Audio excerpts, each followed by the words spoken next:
Alright, hello everyone, it's Happy, and maybe I'm late to the game, but I recently wanted to try out the Magnet. I don't know how you would pronounce this tank's name, but it does for sure look really flashy.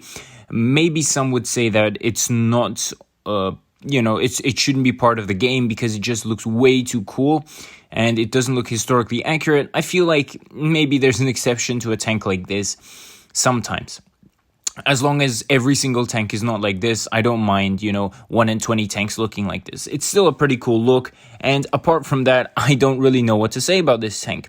This tank doesn't necessarily have anything bad, per se, but it doesn't have anything good. It's just a decent tank. If you compare this to tanks like, the VK3002, or the T20, I mean, it's basically a copy-paste of a lot of other tier 7 medium tanks. Like the mobility is 50 kilometers forward, the power-to-weight ratio is close to 20 horsepower per ton.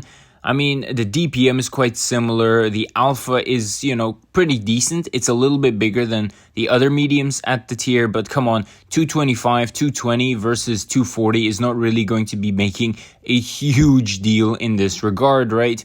So, I mean, this tank is just super duper normal. And I understand why Wargaming does this. Like, I don't want to make this video complaining because you technically do get a tank sort of for free. But at the same time, it's not really unique apart from the way it looks. I feel like this is more of a collector tank or a tank that should stay in the garage. But it's not like something like a Smasher where you would take it out to have fun. Like, I feel like this tank is just another normal tier 7 medium tank. And that's pretty much where the story ends. It's a good-looking, decently performing tank. And so maybe it's something that you can show off to your friends with and say like, at this time or on this year or on this date, I got a tank like this. But apart from that, this isn't something you would be playing, 200, 300 battles in, trying to do decently well in. I mean, it's just really not going to be happening because, again, you will get really tired and you will get really bored of this tank once the way it looks starts to wear off.